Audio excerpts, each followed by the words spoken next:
Covert Ops, Espionage, The Team House, with your hosts, Jack Murphy and David Park. Hey everyone, welcome to episode 232 of The Team House. I'm Jack Murphy here with David Park, and our guest tonight in studio is Hudson Sullivan. Really happy to have you here today, man. Hudson has served in law enforcement, served as a security contractor in Afghanistan, and then when the war in Ukraine broke out, as President Zelensky announced the formation of the Ukrainian Foreign Legion, Hudson went over there and signed up and is fighting in Bakhmut and Zaporizhzhia and a few other places. Had a pretty wild experience. He's been home for about a month now, and we're really stoked to have you here in studio. Absolutely. I'm excited to be here too. Thanks. I was saying before the show, you know, we had Aaron Schwartzbaum in the other day, who is a Russia analyst and a brilliant guy. But the one thing maybe he can't comment on so much is like the tactical boots on the ground side of the conflict. And that's something that, we're really happy that you're able to kind of talk about and offer your perspective to the audience. Yeah, absolutely. And I think that my experience is obviously kind of weird and unique in the sense because I don't come from, like I said, law enforcement and contractor and stuff. I took classes for firearms and stuff just to stay on my skills. So I didn't really know, I can't say I can't compare to other armies because I wasn't one. But the experience was definitely interesting. It started off, the war started. Like I said, I was going to work at that base in Florida. That's what I was interested in doing. And then the war started. And then about 4 days in, he declared the International Legion. I was like, I gotta go. So packed all my things. I met with a buddy of mine, ex-military, went through all my gear. He's like, take that, don't take this. And, going through all my stuff. And then, it's March 9th, I think I flew out. And then I met with another guy in Poland, and we crossed the border on the 11th. And now this is the very beginning of the war. The funny thing about the war too, not funny, but it was crazy. At the beginning, it was so fucking scary. Nobody knew what was going on. There's people getting kidnapped and murdered at the border. I mean, obviously, this stuff's exaggerated, but you don't know that at the time. You know what I mean? It's like a game of telephone on steroids. Because by the time you get the information, it's completely whatever. So, yeah, that was pretty wild. And we ended up linking with some other Americans that were teaching civilians firearms training in Lviv. And the goal there, what I ended up doing, because I have some basic law enforcement, firearms fundamentals down from law enforcement and other classes I've taken. I was basically an assistant firearms instructor to one of them. This guy was a former Marine that I was with. And we did that for several weeks. And then we thought the Belarusians were going to come. Because it made sense at the time that they were going to come and cut the country's the supply lines off. Was Kyiv was almost surrounded, or just getting there, And the fights were raging on like crazy around there, and we were going to go north with a lot of these civilians that we were with and help training. We were going to fight if the Belarusians came south. They hit Lutsk and Lviv to cut the supply lines off the country. Let's back up a little bit before we get right into that. I want to ask you a little bit about, sort of your background and, how you got into law enforcement, where you're from, and kind of how that came about initially for you. I'm from New York originally, born and raised. Went to college in North Carolina, UNC. And with 1 semester left, I was like, whatever, I'll go to LA to go try to do the whole freaking filmmaking thing for years. And that was kind of wild. And so in my early 30s, I was my brothers and working in law enforcement. And I kind of like that world a little bit. And I was like, I need a career to get started and get going. And that's kind of how I went into that world. And so it's an interesting thing I want to talk about between combat and law enforcement, the similarities and also big differences. And I think with war, and we'll talk about this later, obviously, it's much more of a marathon where law enforcement's a lot more 0 to 100. We could be sitting talking like this and everything's cool. They're on a domestic and something crazy goes down, or it potentially could. Someone just bolts running or whatever. Wars you're in the front. It's you're already kind of on the whole time, and then you kind of switch off when you leave the front. But so I was a cop for 3 years in North Carolina. It was probably the greatest learning experience of my life. I liked it, but at the same time too, I kind of wanted to travel. I wanted to see other cultures and just travel other places, So that's kind of when I moved into defense contracting, and that's when I went to Kuwait at that point. And how did that come up on your radar? Just digging around. I've always heard about Academy and all those guys and Triple Can. I heard of them, and I looked into it and stuff. And now that I had some basic background, I knew to at least get hired for something. So, and then that's kind of how I put into it. And I just found them online, and they hit me up the next day, kind of thing. Because little I know at the time, I was like, oh, that resume, man, it's pretty fucking solid, right? And then turns out like the turnover rate was so high, they just need people so bad Yeah. on the ground, so passport and pulse contract. Yeah. So, but it was good. It was a great experience. I met some great people. I've got some close friends to this day. We're still, you know what I mean? What was the nature of that first contract you picked up? So it's installation security at Camp Eric John and Buring. And because I had a law enforcement background, I ended up working with the MPs, the Provost Marshal Office. So, basically I was like a civilian, MP, but working with them. But so we did that, and then did that for like about a year, and then I ended up switching over to IT because that's where the money is, and then it's something that you could do more with. You know what I mean? The trigger puller stuff right now, unless you have some kind of crazy background, it's pretty much over. You know what I mean? It's not like 2005 and they're hiring bouncers in Baghdad. Right. You know what I mean? Right. Back then, the whole Blackwater days and stuff that I've heard about. But. Yeah, and that's when I ended up going to Afghanistan for I was there for 2 years during COVID, and then all that stuff, and that was interesting. But And you said you were in Bagram, during the. in the end, yeah, I was in Jalalabad, FW Fenty, for about a year, from 2019 to 2020 when the base closed, and then from there, and then once that closed, we went to Bagram. We were there for I was there for 6, 7, 8 months or so, and then I went home altogether because I was 2 years at that point. Yeah. So that's when I left. The contract expired or what ended. I was all right, I left. So that was it. So and then within a couple months, all the bases were gone. And like I said earlier before, we were talking about it. I got a buddy who was on the base, and great guy, dude. He was just a gem merchant, and they just got totally screwed, man. I mean, some of these people that worked on the bases, had visas in process and all that, and they just you're on your own, And I was talking, so I was when that was going down, I was talking to everyone I could get hold of. I was talking to him. He's driving to Tajikistan, the border up there with his family. This is right after Kabul fell and all that craziness was going on. And so I ended up, I had a couple drinks. So I ended up calling the embassy there. I was like, I want the ambassador, It's I'm like, can you get him across the border? He's got to work to the base. Here's his visa application number. And we can't do anything. Sorry. So he kind of went on the run for a long time, man. And now he's in Southeast Asia waiting out till, hopefully get his, one day, God willing, his visa interview. Yeah. So, but other than that, man, so that happened, and then came back, and then just kind of saw family, hung out, spent time with family and stuff, started studying for CCNA, which is the network admin. So I was taking some boot camps online, a couple weeks long courses, a couple grand, and they basically teach you all the ins and outs and everything. But anyways, and then the war started. And that week, I was supposed to take the CCNA test, and the war started. I was like, no, I'm going. It's it was just a choice I had to make, and ever since then, it's been a pretty wild journey. So what was the first step of that? How did you... How to start? Yeah, how did you find out So- you needed to go to Poland? So this is how it went down. So when the war started, I think I'm sure you guys knew too. By day 4 or 5, something's not right. They haven't circled Kyiv yet. They haven't. There's no air superiority. There's no air superiority. Yeah. Right. They don't have corridors probably established yet for air. They don't have any infantry supporting the tanks. You don't send tanks and say, guys, see you later. You know what I mean? Have fun storming the Yeah, castle. exactly. Yeah. You don't do that. You have to have them protected and all this artillery. So something seemed off. And one of my buddies, who's a former Marine at the time, was in Wilmington. We were talking and discussing all this stuff like that. And then I joined a Telegram group chat for the Legion once the Legion was created. And then that's kind of where I met this one American on the group chat to go link up with him in Lviv. That's kind of how that ball got started.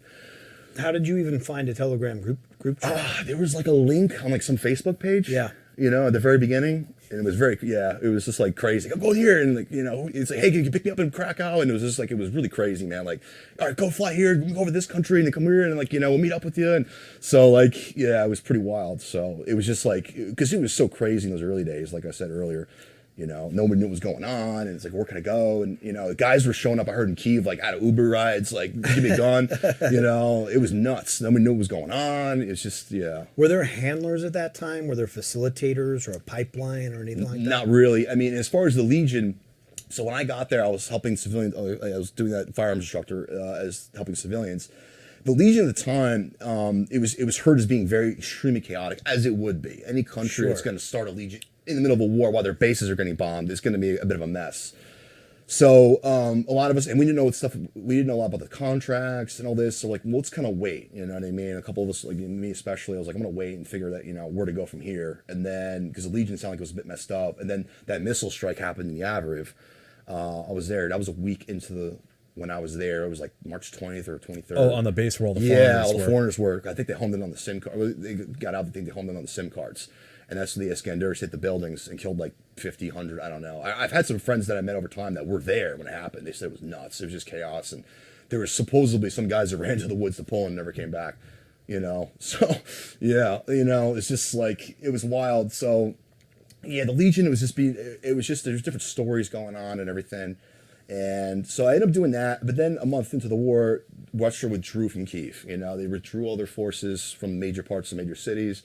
And there was a massive withdrawal. And then we kind of knew, found out just through word of mouth and I guess intel, from the Ukrainians there that the Belarusians only have like a division ready to go and some Spetsnaz, and that's it. And if you're a dictator, you need those guys to protect yourself. If you have like it's like 10,000 guys, that's all he's got. You need like 250,000 to pull something like that off.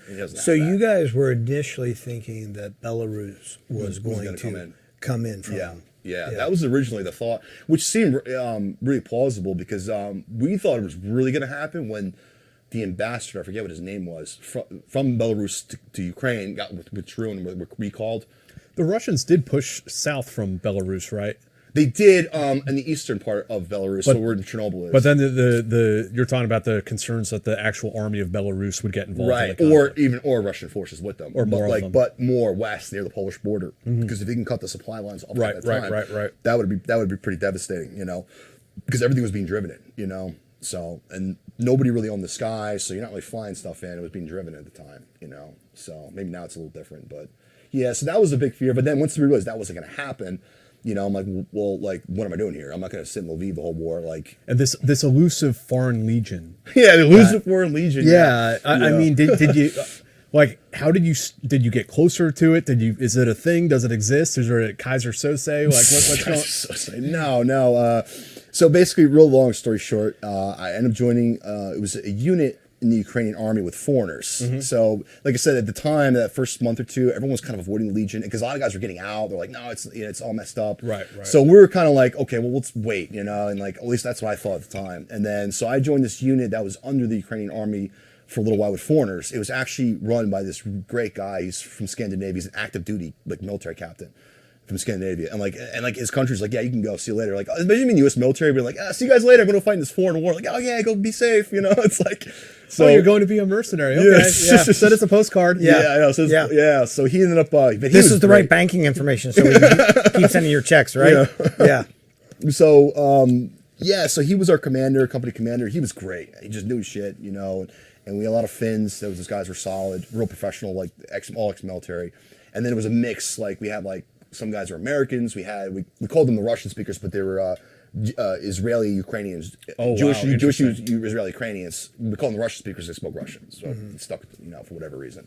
So there was a bunch of different squads, and my squad was mostly like a couple Americans, and a lot of Brits, And basically, it was going great. It was going smooth. We're doing training every day, squad movement exercises, basic stuff, boundary tactics, nothing crazy. How was that for you guys? Because there's such a disparity of experience coming in, right? So was there like a boot camp setup, or was it more like OJT? Well, later on, when I did go to Legion in June, so about a month after this, that's when I went through almost like a boot camp, basically, for about a month. And but at that time, it was more of like, okay, who here has no bullshit, the most experience? Okay, so you're in the British Army, you're infantry, a paratrooper. Okay, cool. Like, guess what? You're in charge now. So, like, come up with a basic training program. What should we do? And you go from there. You go over like people's skills, what they bring to the table. Yeah. So, and everyone brought something to some extent, But, so... did anybody have to ambush anybody with a coffee cup to get their bona fides? No coffee cup ambushes. Not that time, But So I was there, and then long story short, this Ukrainian colonel showed up, and the Ukrainians, the commanders that I met, and I'm sure the same as on the Ukrainian with foreigners, it was mixed. There were some that were excellent, competent, down to earth, real, not glory hounds or nothing like that. And then you had some that were, clowns, basically, like the Generalissimo kind of clowns, you know what I mean? Mm-hmm. So, they were in a militia back in 2014, and then they got promoted to full-bird colonel or something, like, when this war happened. So, like I said, but it was mixed. And there's some guys from Donbass that I met that were great. They were just like really good dudes. They cared about you. Like, hey, your safety is the most important thing. You know, it's be smart, fight smarter, not harder. So a lot of them have that mentality. But then, you know, you have some that are just like, they don't give a fuck about you. You know what I mean? You're just like, you know, something for their fucking resume. You know what I mean? So they don't care if you make it or not. So it just depends. So that's something I always learn over the years. You know, it's never so much what you're doing or what you're working for. It's who you work for. Yeah. You know, it's a good, competent leader and commander, you know, and anything. That makes a huge fucking difference. Yeah. So anyways, we were in Kharkiv. We go there. And I was there for about a couple weeks. We were doing some more training. And what we were basically was a volunteer unit. We left because of that colonel with the Scandinavian officer. A bunch of us left to go join what's called an SSO, which basically was like one step up from a militia. So it was run by, I guess, the SBU at the time. So they gave you weapons and stuff like that. So we were there, and but they didn't really know what to do with us, and and we weren't really being used for anything other than maybe a little bit of recon stuff, little stuff, you know, and then that commander had to get back to his country, you know, he eventually had to leave. So like he's leaving and a couple other guys are leaving. So I was like, you know what, dude, I'm just going to join the Legion now. You know what I mean? So I ended up hitting up some buddies and contacts and, you know, okay, contact this guy. Okay, he'll set you up with this dude. And so I ended up going back to the western part of the country to train. And then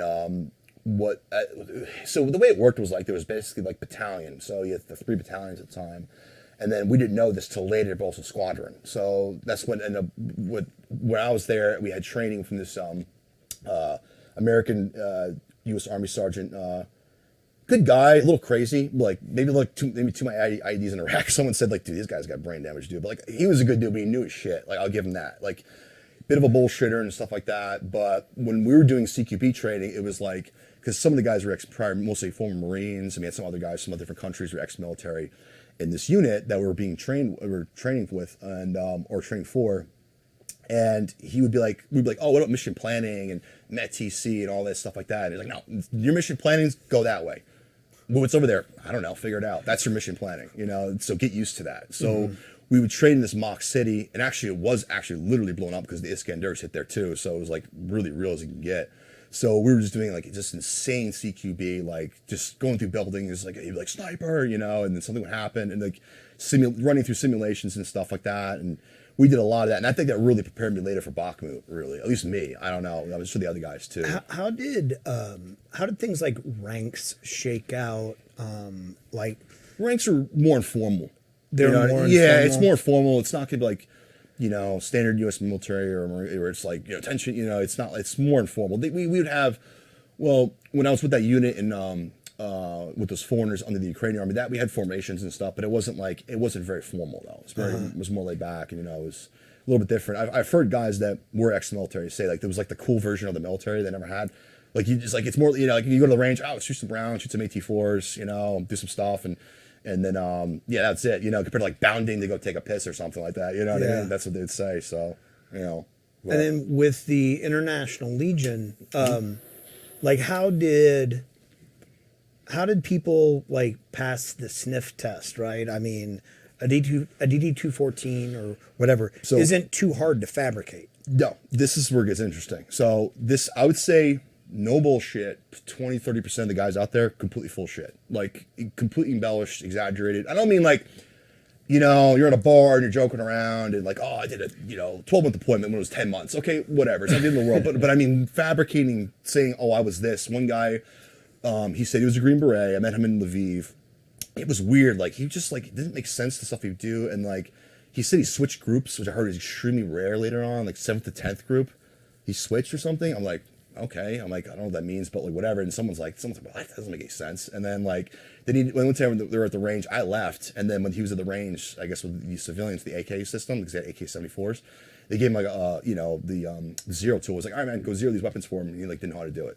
So right there, it's like, yeah, this guy's full of shit. But like, there was another dude, I'll go back to the Legion thing, but when a unit got created later on, I left to go join another unit, and then there was some guy who was like a friend of a friend, like, hey, I want to join your team. Like, who is this guy? Like, he's like, oh, I'm 20 years, Ranger, Sapper, you know, this and that. I'm like, what? Like, just send me your paperwork. So I got his paperwork.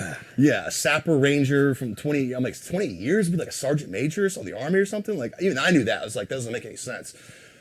So I ended up sending to much of my veteran friends, like his paperwork. They almost died. Like they were dying. They were like, this doesn't make any sense. Like Queen of England, like medal, like the Queen of England, French foreign servant, French Foreign Service medals and stuff. Like, this guy's full of shit, dude, you know? But yeah, man, I mean, I was like, you know, there's some guys that just, they told the lie to themselves so much that they believed it. Yeah. You know, I really believe that to some extent. Like, that became their identity or something, you know? Yeah. They're coming to living out the, I don't know, man. I mean, the Brits call them middies, like Walter Mitty. Yeah. You know what I mean? Yeah. What was your sense of, like, I think this is always an interesting question sometimes with some of these characters, is like, what do you think they were there for? Yeah, that's like, the $1 million question. were some, I mean, because it could run the gamut, right? Like, some of them, although their background is completely fabricated, could be like totally sincere, like, I want to fight for this country and fight for freedom. And then other people, like, I remember I met one guy in Syria who I realized at a certain point he came there to die. Like, it was like kind of like death by cop, like it's a suicide wish, right? Yeah. There's some guys like that. Yeah, it's there. I think the motivations are all over the place. It's just different for everybody. Some it's, I mean, the brass tacks of me, like, you know, I never joined after 9/11. That always bothered me over the years. So that was my generation's war, and that got to me over the years too. So that was one of the, I think, like a weird subconscious catalyst when this war started. And also too, like International Legion, it just appeals to my personality. Like this, like crazy dudes on the run. There's, you know, different countries, different backgrounds. It's like the Abraham Lincoln Brigade. Yeah, something like that. Yeah, right. So, but yeah, motivations. Back to your question, man. That's a great question, and I don't think they even know. You know, with some guys, you know what I mean? You hit on something interesting too there, because I also recall meeting a lot of Army and Marines who, former Army and Marine American Marines, who had joined and served honorably, but they felt like they missed the war. They felt like they missed out on the GWAT, and went over there to fulfill whatever that was for them. I think also too, the missing of the friendship, man. You're not going to find that in the civilian world. Yeah. That bond with friends, like especially when they like actually have to combat. Yeah. Like it's different, man. You never, you know, it's closer to family. That's why we can't stand D, honestly. No. Yeah, but it's interesting because it's one thing to like make up this elaborate special operations background on social media or you know, or in a bar. Right. It's another thing completely in a combat zone where people might actually hold you to that and go, oh, you were force recon, okay, like grab a team and go out there and wreck that area. It's like, do they just power through that shit and pretend they know what they're doing? Yeah, I mean, I think a lot of them, some of them obviously get called out. They get found out as being bullshit. Yeah. But they can get you freaking killed. That's the scary part. Yeah. You know what I mean? You Well, this is the thing, back to it, like, there was a kid, and my younger kid in his early 20s, back in Kharkiv, before I joined the Legion. A good kid, you know, he just trouble passed, came from a broken home. He had felony drug record in high school, so he couldn't join the U.S. military. That's why he was there. And he's like, I'm just here to learn, man. I'm here to listen. You know, what can I do to improve myself? Right. How can I do better? And he was phenomenal. Yeah. And and there was something crazy went down in Bakhmut last March or April, whatever it was. And he ended up saving they got ambushed, something crazy went down. He ended up saving like 4 or 5 of his guys' lives, got a medal and everything. Like, I want that guy. I don't want someone, you know what I mean? Right, exactly. So someone like, hey, man. You can learn to soldier. You can. Yeah, you know, and actually having that open mind and learning, like even me too. Like I didn't have a real hardcore military background, so I had to learn too. So it was like, you know, but yeah, I mean, but to fabricate stuff like that, man, it's just I don't get it, dude. You know? I'm going to give a quick shout out to our sponsors here tonight. Our first one is Ree Medical.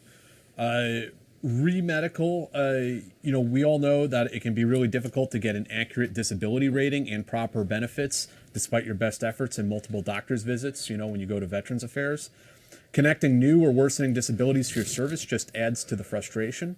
This is in Ree Medical's wheelhouse. The documentation process they've designed to help veterans is unmatched, and the experience of the doctors in their network is invaluable.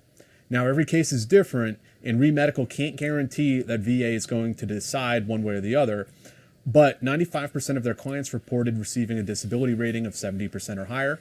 Ree Medical's nationwide network of disability specialists and medical professionals are ready to help veterans across all 50 states, and those working or living overseas. So if you need an evaluation of your disability rating and accurate medical evidence to support your VA claim, turn to the team at Ree Medical. Head over to reemedical.com/teamhouse. That's REE medical.com/teamhouse for more information. And our second sponsor tonight is our good buddy Mike Taylor. If you haven't watched his episode, make sure you watch it. He's a wild man. Mike Taylor came up with his amazing drink, Vitamin One. You should not be drinking all those sugary sports drinks. Vitamin One has no sugar. It has vitamins B1, B5, B6, B12, biotin, and niacin, and electrolytes. It's tasty, it's light, it's refreshing, and it will hydrate. Ooh. But definitely check out Vitamin One. You can get it on Amazon, and check out Mike Taylor's episode. And you can find them at drinkvitamin1.com. And the link is in the description to buy direct. Good stuff. So please check out our sponsors. We appreciate it, guys. So Hudson, you did find the elusive Foreign Legion eventually. Eventually, yeah. Signed up with them. I mean, So I'll go back to so go step ahead. by step. But so we were training and we were getting guys every day or every other day. We're getting new guys, and we ended up basically not all together at one point, but about 15 guys on this part of this new unit, which we were being told it was like it's a reconnaissance unit or something like that. So we're like, okay, whatever that means, and like where are we going after this battalion? And then so we were being trained and stuff, and then like I said, we had the American sergeant. He was always like yelling at us and stuff. It was like a boot camp in a way, and it was pretty funny. He was like a week in, he was like, all right, are you guys have any illegal drugs? We're doing a full search on everything, blah, blah, blah, blah. And I'm like, no, but I got some grenades from my last unit. Is that all right? Like, I was Russian F1s. I took the fuses out and separated them. And I was like, he's like, what? Like, grenades? I'm like, yeah, like a couple of them, it's for safety reasons. You never know. So he like goes nuts. And like, we go and he's like, give them to me. And like, so we go and grab my bag and he takes them out. And he's like, what's this? Pre-workout grenades? You're fucking insane. It's just like, just like a classic drill sergeant going nuts on you, man. It sounds like a sergeant. Like he never told you to take your hands out of your pockets, did he? Yeah. So I don't know. It was funny. So we're doing that, and we were doing this like a lot of PT and stuff, and we're just getting doing a lot of like we did some recon training. We did a lot of CQB. So anyways, towards the end, it was about a month in.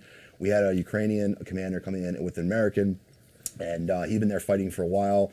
He's like, we're recruiting for a special missions unit, which is basically, it's at the end of the day, it's considered they're soft, but I would say, to be fair, it's more like a well-trained, well-experienced light infantry. Mm-hmm. So he's like, we're going to do a selection process, a real basic one, real simple for the day. We're going to do the range, we're going to do live fire drills. So that's what we did. All said and done, I think there was like 12 that day because 2 quit and then 1 got thrown out or something like that. So there was 12 on that day or 11, and they chose like 6 of us, I think, out of that group to go to Kyiv and then go from there to form this new unit that would later become Rogue Team. So we ended up going through that. I got selected as a machine gunner.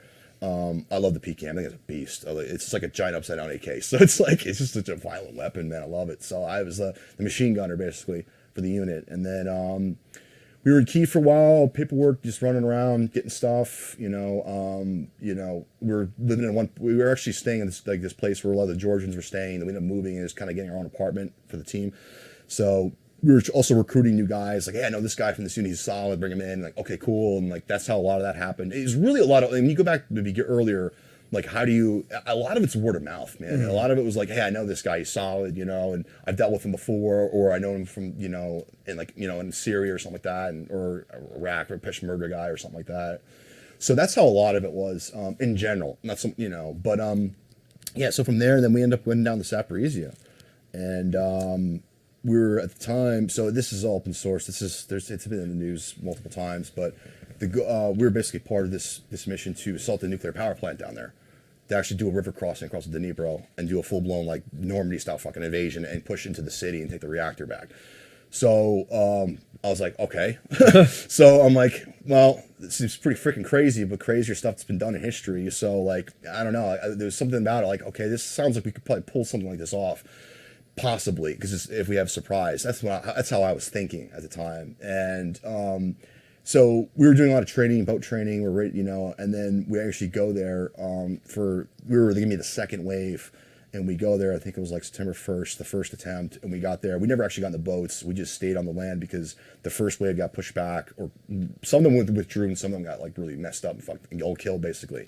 So the mission basically got aborted, and then there was like K-52 as the QRF showed up. You saw them like little dots, and you heard them more than you saw them, but they were like about 7 or 8 kilometers away, like patrolling the waterline.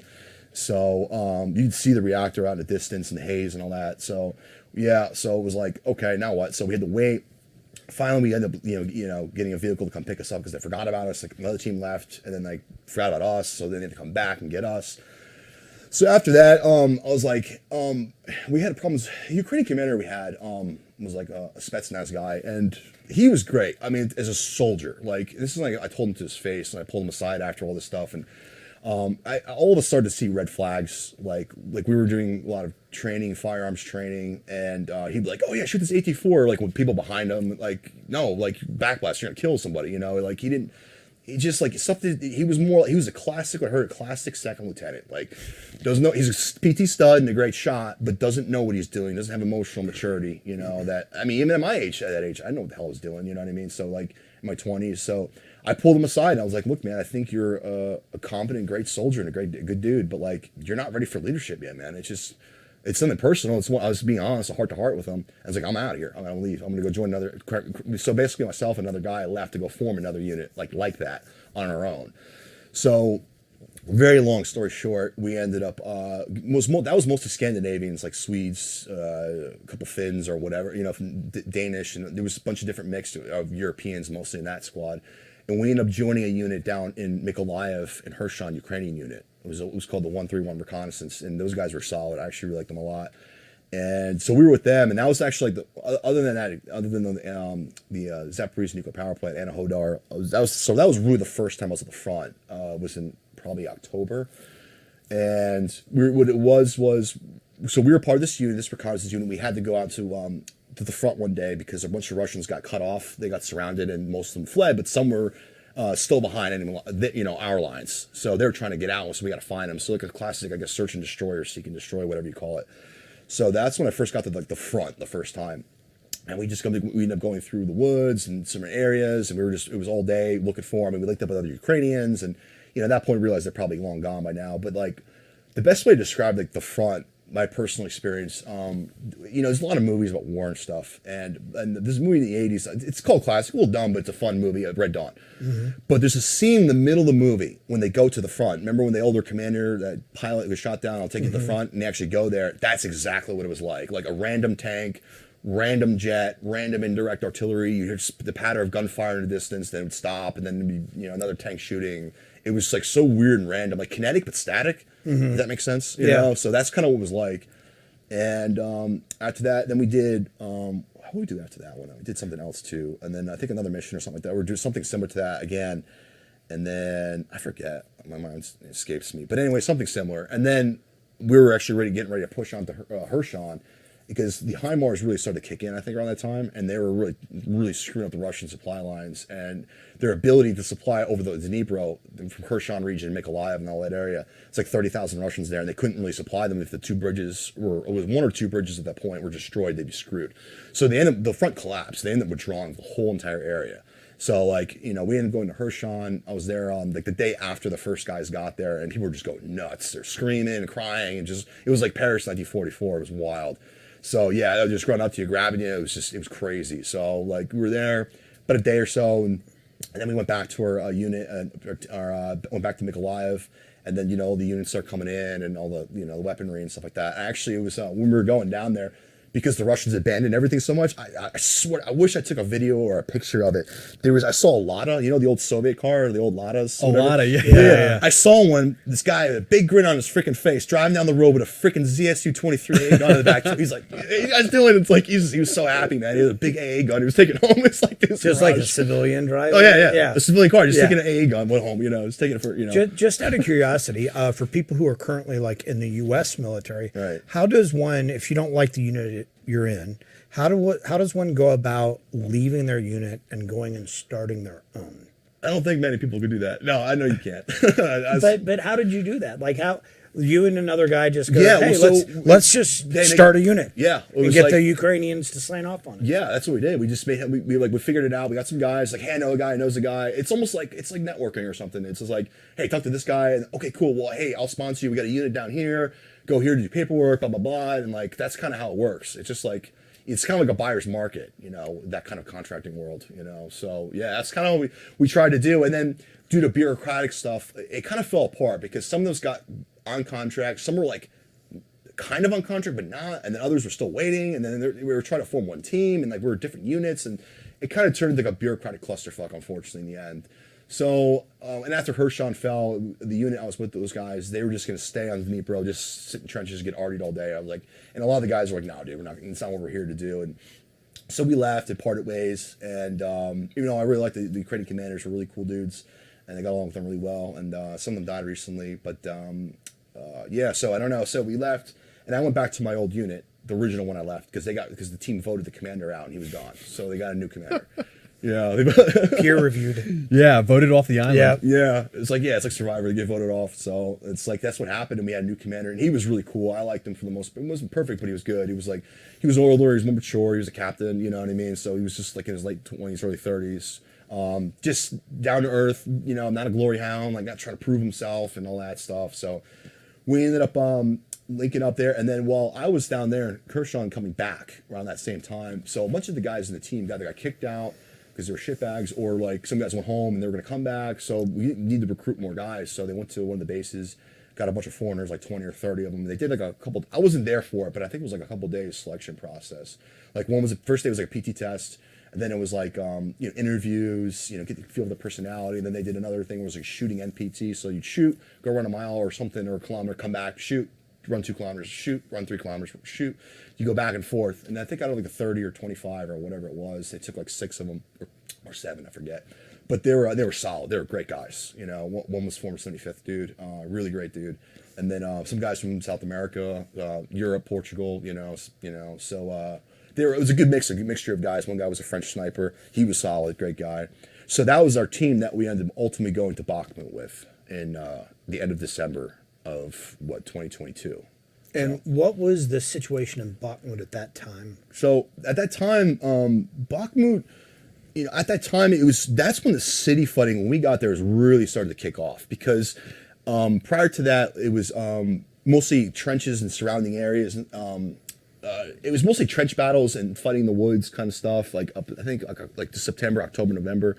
I think November, December is when the city fighting started. So when we got there, that's when like all the house-to-house fighting really took off. And then, so we were there, and then so we did our task and purpose, I guess, at the time was basically either reinforce the lines or to conduct assaults, basically. So kinetic work for the most part.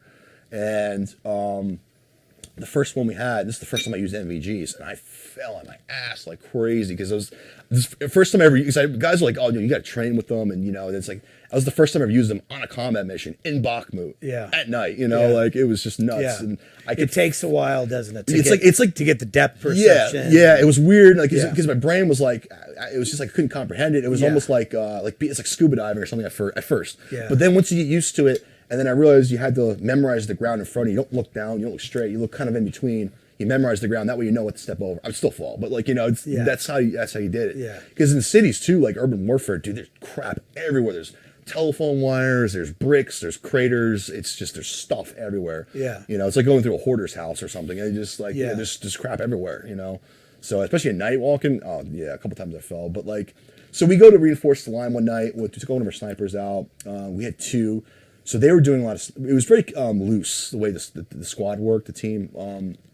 It was never like, okay, Alpha Bravo or Charlie Delta, you guys are this team, you're that fire team. It was more like, oh hey, we're going out tonight. I need you and you. Cool. Can you come? Okay, cool. Come with me. We're gonna go out tonight, and assist one of our snipers or something like that. Provide security for them or whatever. So it was very loose like that. And then I think it was December 31st was like this is the first like real assault we did on a position in the city to push the Russians out or try to, and we went with 2 other teams.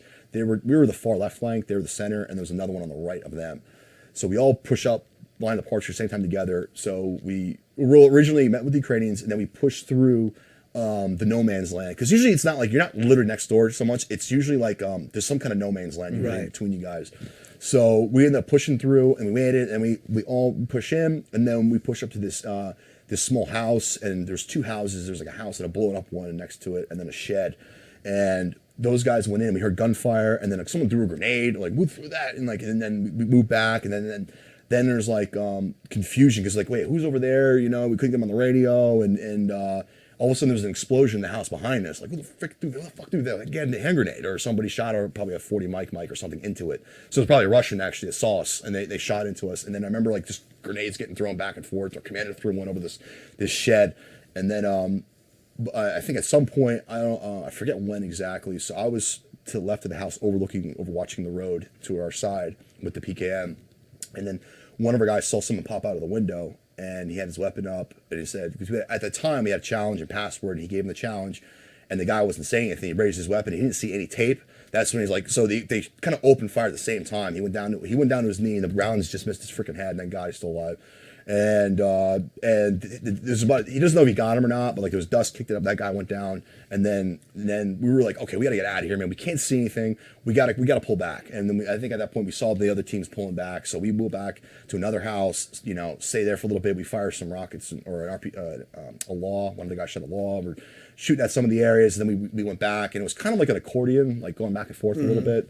And then because the other team was one team that they did get in direct contact with the Russians, they took some casualties, like nothing too serious, but like a lot of wounded guys. So like we can't go attack ourselves because we can get surrounded. So like we have to go to other teams. So that's when it kind of got called off. And then we went back that night to our staging area, you know, a little outside the city. And then we went back out a couple times after that. Yeah.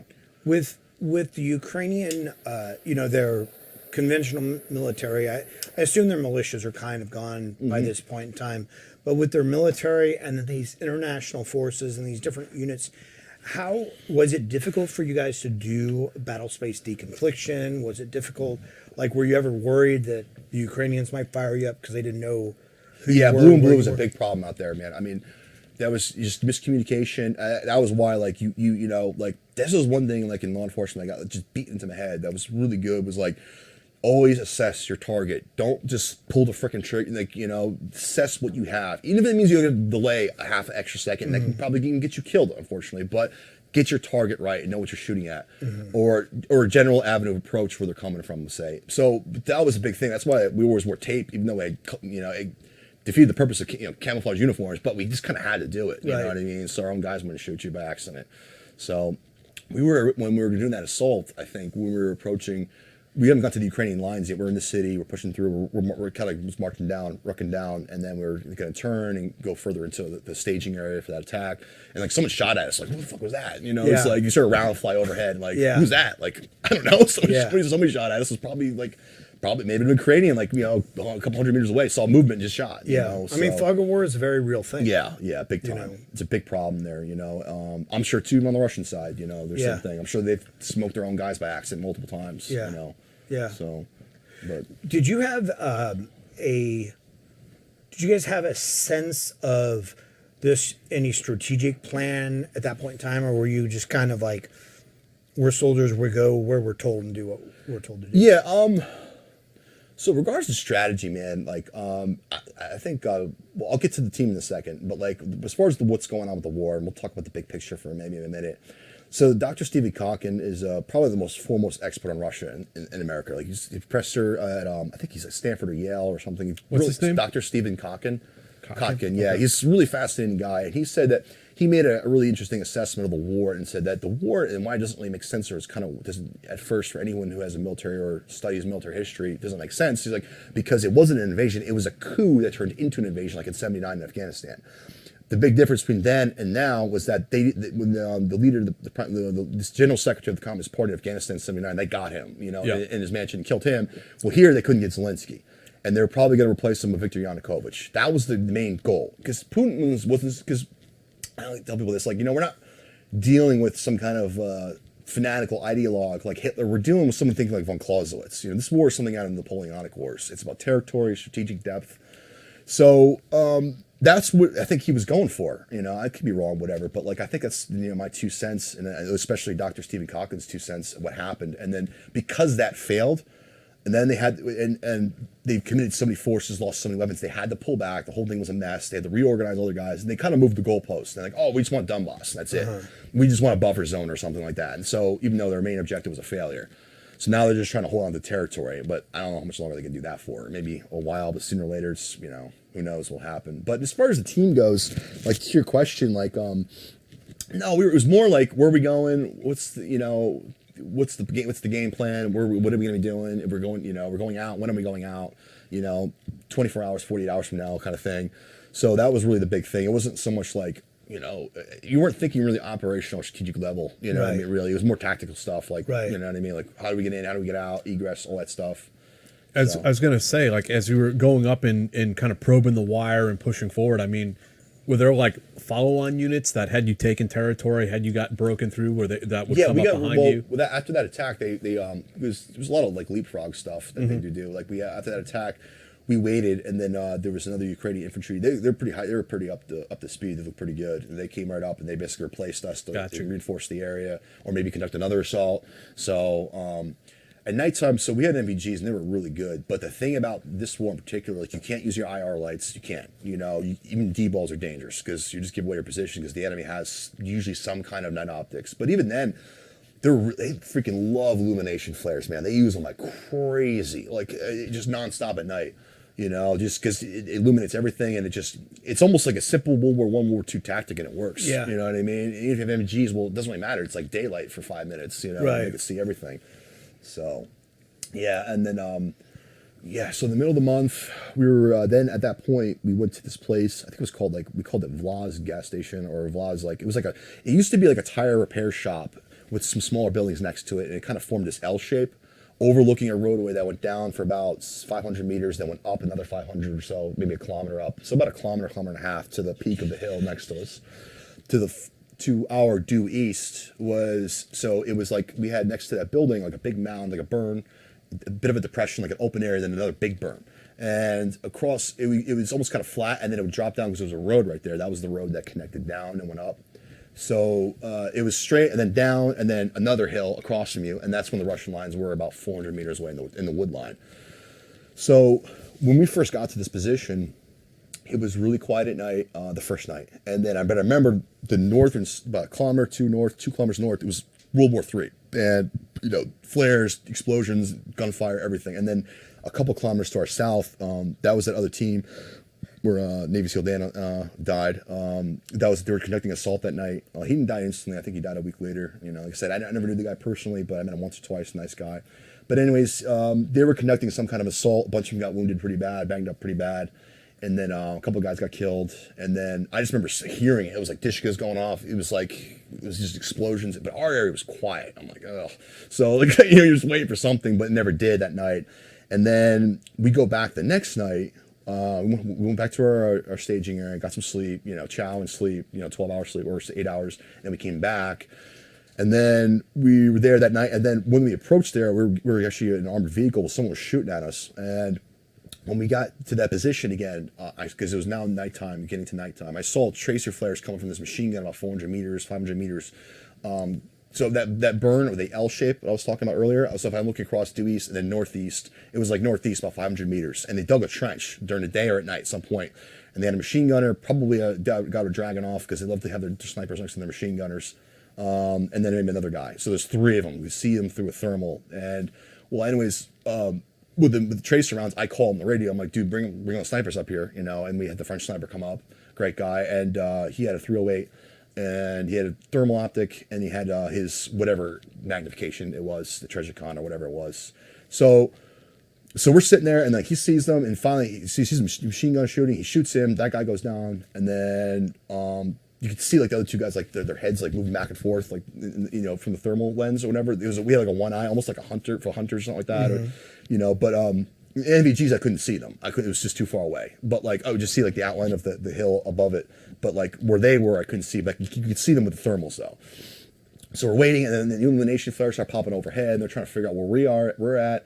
And then after another half-hour, he shoots again, gets another guy. So now there's only one dude there still alive, and he's he's running back and forth. He's probably freaking the fuck out. And that goes on for another few hours, and then at some point he probably just got complacent and was looking around, and then that's when he got him, shot that guy. He went down, and then all of a sudden the whole freaking tree line about a kilometer, so it was about 400 meters past those guys, just opens up. There was flashes, there was RPGs. They were shooting they were throwing the kitchen sink at us, and you just heard the rounds. I mean, they were nowhere close, but the rounds were all over the freaking place. But I'm like, yeah, they're really pissed off. So and then and our other sniper was shooting guys too on the roadway, because the road it just snowed, even though it was a little bit.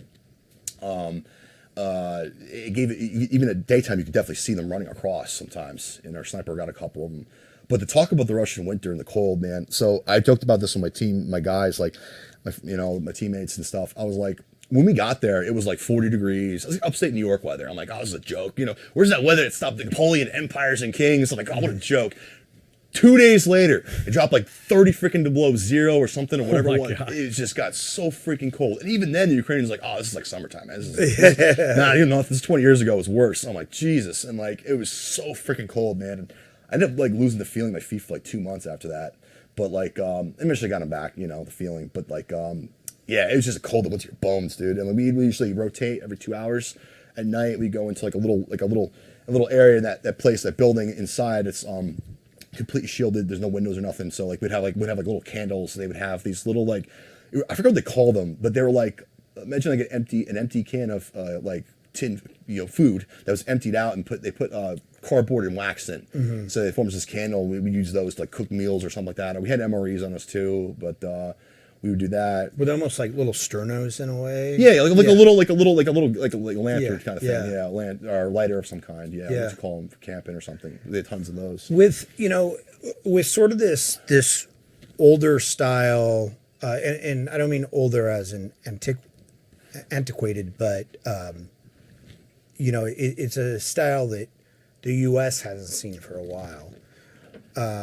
But with this older style of combat where there are lines, trenches, no man's zone, and things like that, how were the Ukrainians, when they decide they want to take a position, how were they with like supporting arms, with making sure artillery was going overhead when people were going forward and things like that? That was, I mean, sometimes there's sometimes instances it probably it worked out well, but other times it didn't. And a lot of times it's a big problem in combined arms. Like, hey, get the timing down. Like, hey, we have artillery, but maybe they screw up and end up shooting at artillery 3 hours before the assault begins. So now they know you're coming and not simultaneously during the attack. So it's really that, like people have said before, I think combined arms is like a symphony. You got your oboes, you got your clarinets, you got your, violins. Everyone's doing their own thing. It's just noise. It's not music. It's not a sound. It's just noise. So, and I think with with war, it's the same way too. And I think probably for the Russians as well, like anything over platoon company level is when it kind of falls apart, The squad level tactics, they're excellent at, like Ukrainians are great at that stuff, like hit and run raids, because that worked in the beginning of the war too, to be fair, and they did a great job, like not creating armies per se at the beginning of the war, because encirclement, the whole point is to encircle something, but they didn't do that, so they scattered all their forces at the beginning of the war. That's why all those, if you look on the map, what they were trying to do is like they weren't encircling anything except open fields.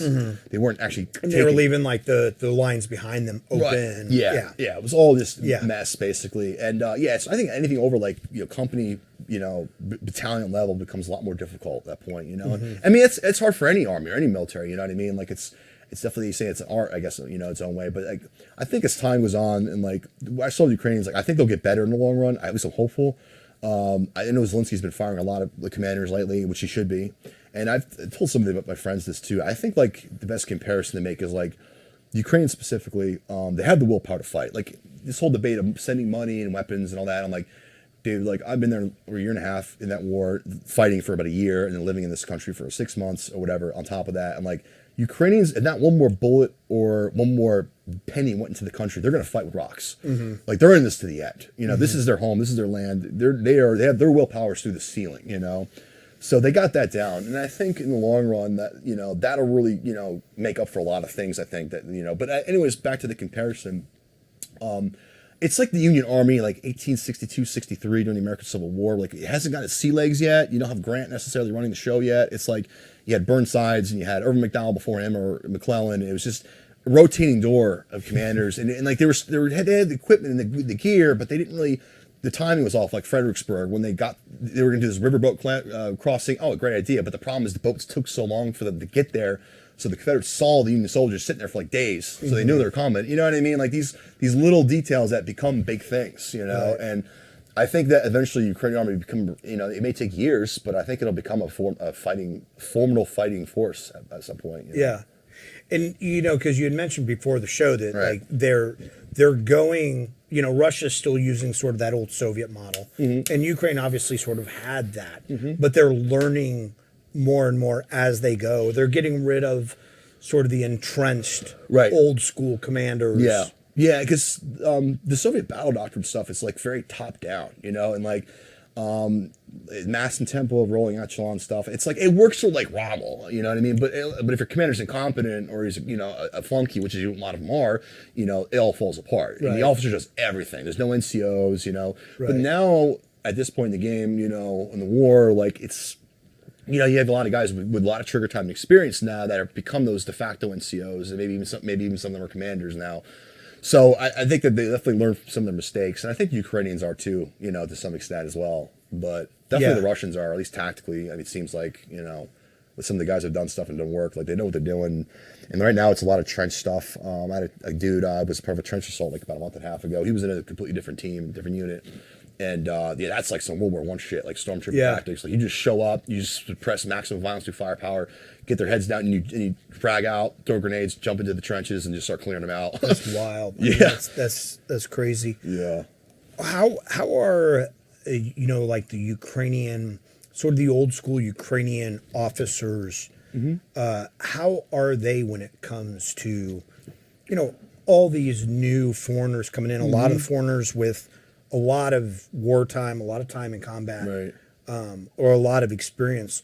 Are they, and I know this is probably different for every single officer, but is there a trend to them being receptive? Is there a trend to being like, you're in Ukraine, shut up and do what we Both, say? it's just definitely kind of like okay, whatever, you're here, cool. Like I think that the civilians love you. You're like a rock star over there, like a mini rock star or something. But like the military, they like you, they're cool. But this is kind of like, it's like they're happy you're there, but like at the same time too, it's like this is our war, our country. We're doing it the way we think we should do it. And so there's a little bit of that mix right there. I think it's a bit mixed. There's some that are really receptive and great. Others that are like whatever. They can care less about you. It's just mixed. Yeah. If I had to say from my personal experiences, now everyone's experience is different. So, but yeah, I would say somewhat like that. To an extent.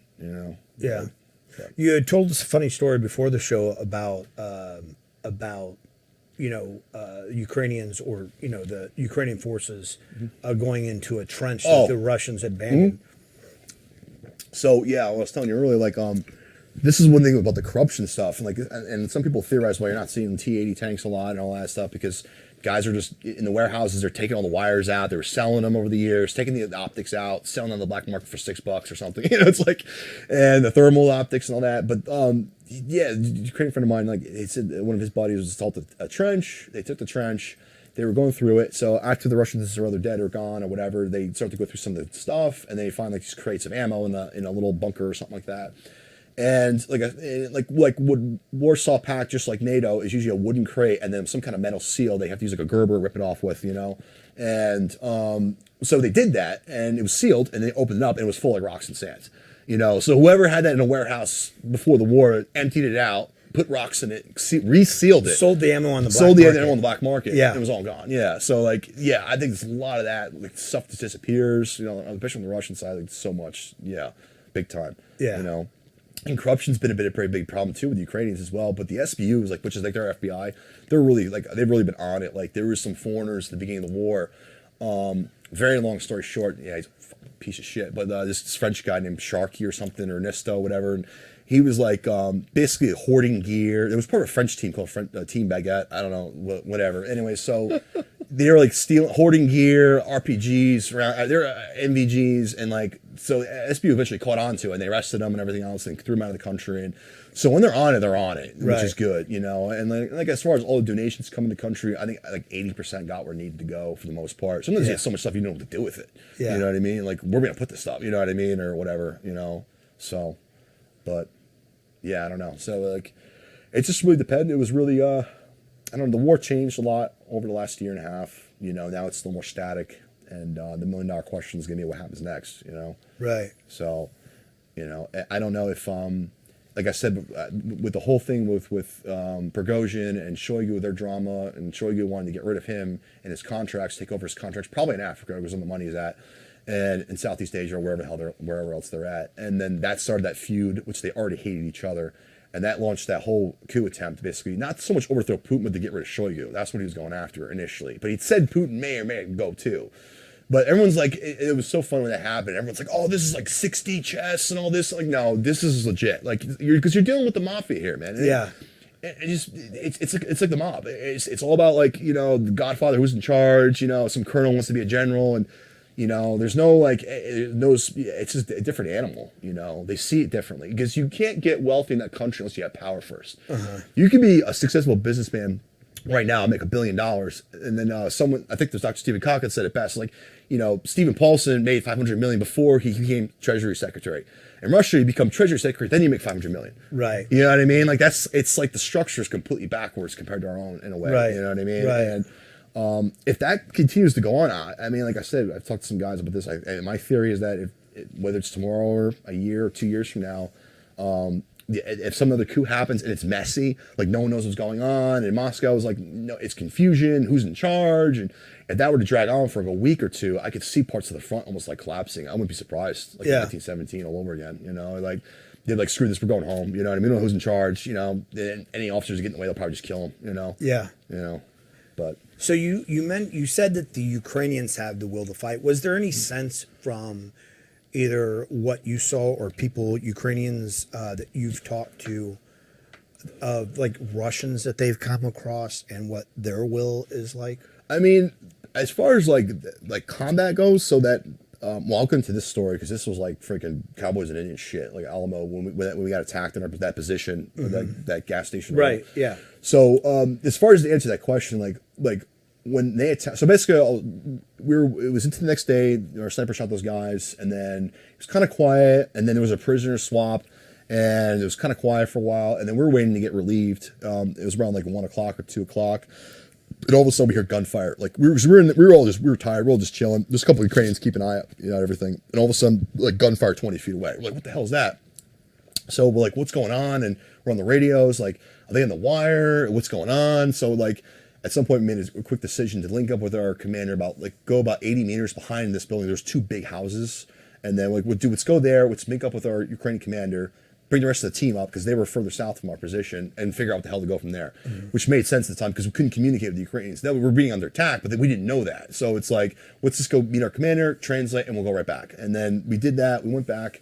We waited. He came up, brought the rest of the team. Another Ukrainian commander showed up. They started talking and explaining what was going on.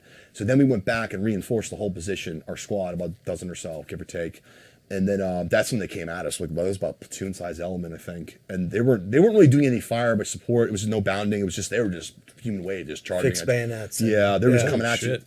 And like, yeah, I mean, there was just, and like, our sniper dropped like a dozen dudes or something like that today because they were just running right up the roadway. And he was getting them left and right, I guess. And I never seen the bodies afterwards, but yeah, they weren't really helping each other. So if some guy was wounded, they just leave him there. They don't even care about him. You know what I mean? As if they had every man for himself, kind of. Yeah. That's what it seemed like. I mean, maybe it's different with certain teams or the Russian military or certain units, but that's what we saw. That was probably also too a lot of Wagner. Well, we were fighting Wagner at that point, so it's probably like the prison battalion. So who the hell knows? You know, at that point in the war in January. So they had just basically charged across no man's land. Yeah. So we had that open roadway, and then I was on the end of that L shape, and then I saw the machine gun fire. They were shooting. I let him out 10, 15. By rounds, I think he was about 200 meters, and I was like, damn, I think my rounds went over him because if you zero for 300, there's an arc. Right. Obviously not so much for 308, but. There is a bit of an arc, so I lower down, shoot another 10 to 15 his way. Nothing happens. He's still shooting. I'm like, great. So like, I grab the French sniper. I'm like, dude, fucking shoot that fucker, and like pull him up over. He actually shoots at him, fires a couple rounds, gets that guy, and then there was a guy bounding up in a freaking ghillie suit with a 50 cal sniper rifle, like PUBG shit. Like, what are you doing? Like, he's like a tree coming at you, you know? It's like, like a giant kind tree. Of defeats the purpose of the ghillie suit, right? Yeah. So and that guy ends up. So that machine gunner had an A gunner. The A gunner takes over. He starts to light up our position. The rounds flying over our heads. We get down, get our heads down, and then that guy 50 cal shoots at us. The tree explodes in front of us, and because he had the scope and saw it, he was like, he's got a 50 cal shooting at us right now. So it's like, all right, let's keep our freaking heads down for a minute, you know, and like. So then it was just like, it was nuts. It was going on and on and on. I must have went to like 600 rounds at some point because a lot of times I was shooting when guys were running back and forth to my position where we're at, and you know, it was just nuts. And then like all of a sudden a freaking jet came out of the sky, like, who the hell is that? You know, it's like, you know, they just flew right overhead, and like I didn't know if the cluster bombs were gonna be starting dropped over us. It was just, you know, you don't know who they are. Is it your side or the other enemies? You don't know. Yeah. It's not like I'm sure like in Iraq, Afghanistan, that's obviously not ISIS's Right, jet fighter. right, So it's like right, you know, right. but there you don't know. And then eventually it became dark, and then their attack got thwarted. And I remember they were just launching everything they had at us at that point. You know, they love the fucking AGS thing, like damn thing. They go crazy with it, and like. They just, usually they'll do small little bursts what you're supposed to. They just lit the whole thing, a whole can, maybe what, 40, 50, whatever the hell they have in those things, and they just lit them up. And they landed, thankfully, not on our direct position, but behind us, like 100 meters. It was like an old cemetery, and I just got pounded. So it's like, well, you missed us, but like. I wonder if it's because like once they shoot their ammo, they can go home, right? Yeah, yeah. It's like Rangers on I did my job. on an AT4 range day. It's like fuck, let's just shoot these things. Yeah. Get out of here. Yeah, I think so. Yeah, it was pretty wild. Yeah. So. Yeah, I mean, at that point though, they're shooting their barrels out, right? They're going out like they're. It's Yeah. They're at that point they were throwing the kitchen sink at us, and yeah, they're pissed off. So they were like they do a lot of indirect art with RPGs. They'll just you know, and because I was standing, so it was getting dark. I moved down from that big burn to another one closer to that building, the building next to the tire repair shop. So I'm sitting there waiting. It's night. I have my G's on. It got dark. You know, waiting for a second. Russians pop up right in front of me. Whatever. I'm just sitting there, and then all of a sudden, I didn't hear anything. I just felt like a blast of heat, and I got splashed with like mud and crap. It was like somebody pushed me over and threw me on the ground. It was like some kind of explosion. I don't know what it was, but it could have been an RPG. I don't think it was a mortar because I would have heard it. You hear it usually. So I don't know. Maybe it was a 40 mic. I don't know. But anyways, that threw me right to the ground. And then, you know, my NVGs went bright white, like somebody put a spotlight in them. Like I closed my eyes. And then I grabbed my legs, grabbed my freaking balls. I'm like, thank God, it's still there, you know, like, you know. But luckily I was all right. At the time, I was like, I think I took shrapnel, you know, on my radio. And then like, and then, you know, I went to the little building, my friend, and looked up, and nothing else fine, and that was it. So Yeah. yeah, but that was a crazy day. So yeah, It's interesting. I mean, do you? Obviously, you don't know what's going on behind enemy lines. Do you think they're getting ordered for? Do you think they're frustrated? Do you like? It's wild to write, especially for a guy in a ghillie suit to openly charge through open terrain. Yeah, I think probably how that works, they probably just go, hey, we're attacking tomorrow kind of thing. That's probably how it is. And all right, let's get some vodka and get hammered, and then you know they do it or something. You know, it's probably what happens. I think a lot of times. And now I don't know. It's a little different animal with trenches and stuff, but like those assaults and stuff, that's probably what it was. Like, oh, tomorrow you got to attack them. Yeah. Because also we had 2 snipers there that one night, the night before, just dropping dudes left and right, pretty much. So they probably like, we have to take that position. That's probably why they attacked us. Yeah. So that's maybe why I went down. But yeah, but the guys I was with, man, they were mostly Iraq War, Afghanistan veterans, and they were great. They were phenomenal, like our team, like mostly Marines, and like some of the guys, just like their battlefield decision making is like why I'm still alive right now. Like sometimes, like like when they're in that assault, one guy's like we gotta pull back, just you know by instinct, like we got to get to a better point of advantage to see what the hell is going on, and you know, and it's just like you know there's a lot of luck in war, but also people have said too, like you know a lot of that luck is self-made. So with the right, you know, people on the ground giving the right decisions, or sometimes would save your life. You know, I mean, I'm alive because some of the guys I was with, they just made phenomenal decisions at the right time, at the right, you know, that right moment when it needed to be done. Right. You know, whether we're going to a position or moving or doing something, and you know, but yeah, I mean, I think that's the best thing about it was the team was really solid. You know, but you know. Now we talked about the Russians kind of crossing that no man's zone, and you mentioned that. You know the Legion and Ukrainians, you know the former SEAL who passed and things like that. Were the Ukrainians, were any of those generals sort of also of that sort of old Soviet mentality where they're trying to push you guys across these? Yeah, I mean, there's times where like whether it was planning stages and stuff to do things, like it was just like, oh, just go attack that way. It's like.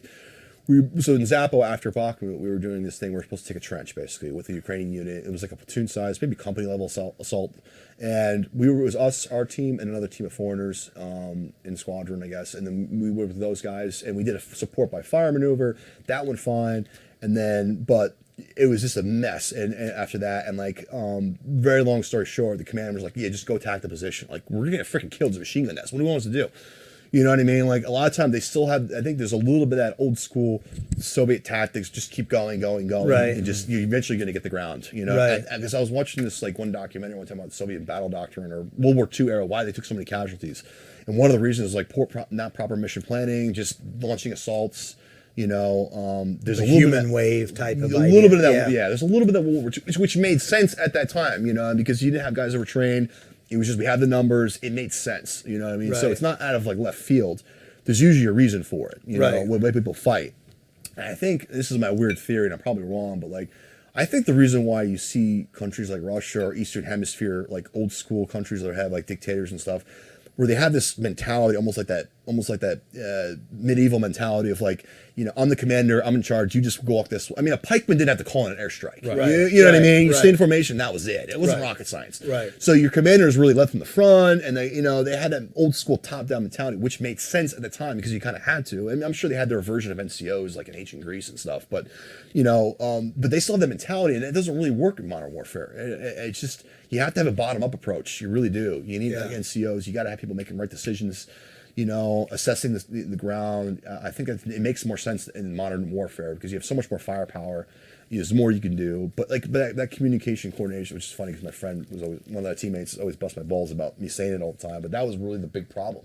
When we did that attack, it was just so disorganized, and like some of the APC drivers were drunk. Some of the gunners, were drunk too, and they dropped them off the other unit got dropped off at the wrong place, the Ukrainian unit. So they saw us, they thought we were Russians, they opened up on us. So right off the bat, we had blue and blue. Right. And then finally someone like ran over to stop shooting, like from the command bunker or whatever, ran over to them and told them to stop. They did. And then initially we were doing the attack and all that, but then we got pushed back, and that was the end of that.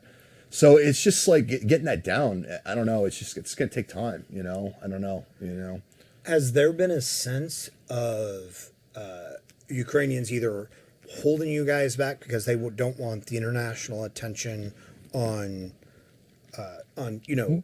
other country casualties, or has there been a sense of, well, these guys aren't Ukrainians, so let them go first? Or is it varied? At the beginning of the war, that was really the vibe. The rumor was like, either it was like suicide missions or like you didn't do anything, like you're guarding a warehouse or something. It was like these weird two extremes. And what I saw, it seems like it's, I think they just didn't know how to sometimes utilize foreigners. They did. I don't think they were so much about the whole PR thing. I don't think that's not really their part of the concern, because their attitude's like, well, you came here on your own. You want to be here. Like, no one forced you to be here. So it's like, if we take casualties, it is what it is. So maybe that's part of that mentality. I think it's just figuring out how to utilize certain skills and assets sometimes. I think that's the problem, Sometimes the Ukrainians are great at that. Other times maybe they're not, and just like some foreigners can bring things to the table, and other times they don't, So it's how to use it. So if you have snipers, like, why don't we do some training with that? How to set up security? I don't know, stuff like that. Like, utilize what you got. Right. If let's say you got 10 guys and most of them are experienced, but one's a bomb guy. Okay, well, we're gonna be a sapper team now, because it makes sense because you can train you guys and you go from there. So, I mean, I don't know. It's a good question, man. I don't know if I can really fully answer it. Yeah. But I think so. The answer would be probably me in the middle. You know what I mean? Like, I don't think they really worry about the whole international stuff, but like they definitely want you to be part of assaults and stuff. But I don't know if it's. But they're not necessarily like, you guys are cannon fodder, get out there and Well, there's some commanders that were like that. Yeah. That guy we met. Some of my friends got killed. We left that one unit. Remember the beginning? I told you, there was a Ukrainian unit.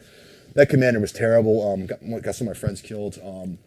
Brian Young's one guy, good dude, a bit of a character. But I mean, I think for those guys like them, it's just they're glory hounds. They don't care if you die. It looks like, they gave their best. Like they don't freaking care. You know what I mean?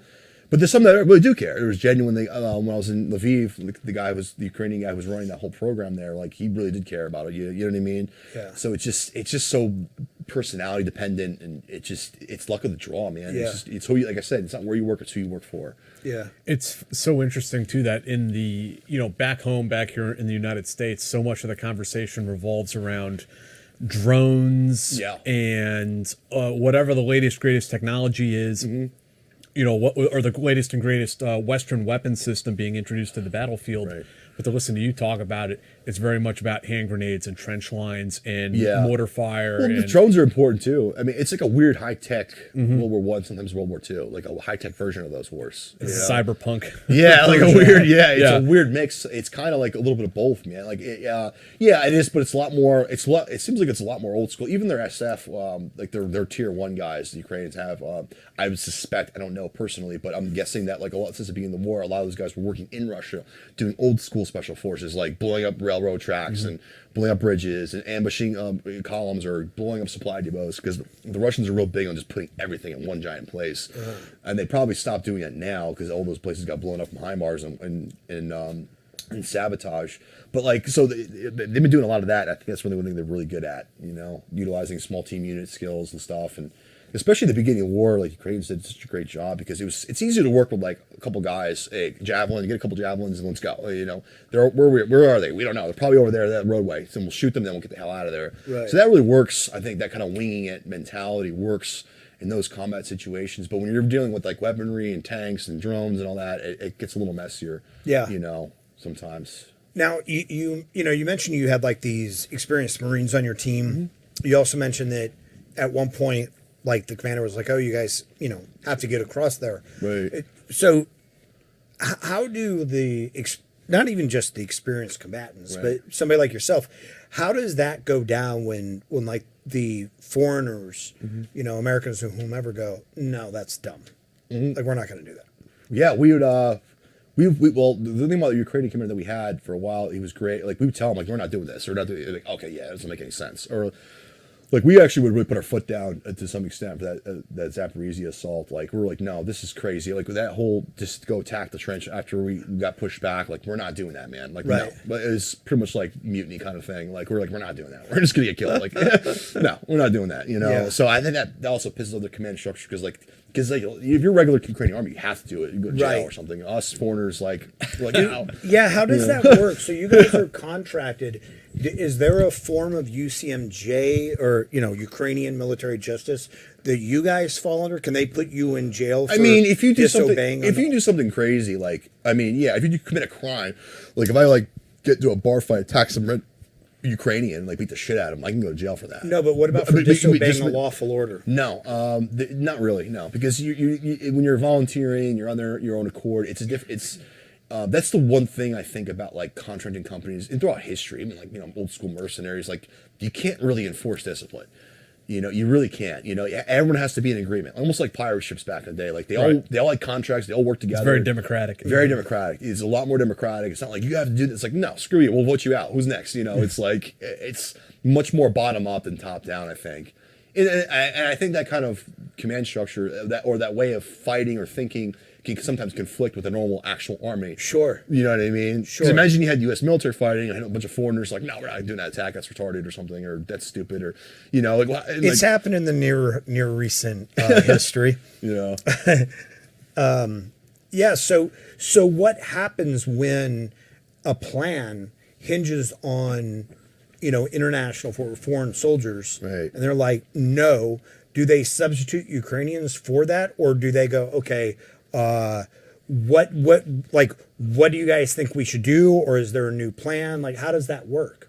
I mean, I think it would go back and forth. I mean, sometimes it's like, oh, we want to do this. Well, then some guys are like, no, we should do this because here's why, and then you go back and forth. And some of the commanders we had were pretty reasonable and stuff. They're like, yeah, okay, that makes sense. Why don't we do this? And it really comes down to the personality of the person in charge. You know what I mean? If they're an arrogant prick or something, like anywhere in any army, if you have some real, Montgomery asshole kind of type, Yeah. oh, this is my command, and then you're not going to get that.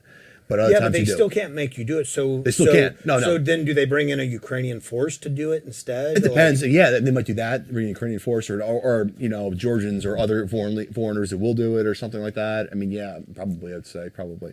There hasn't been too many things where it was full blown, other than that.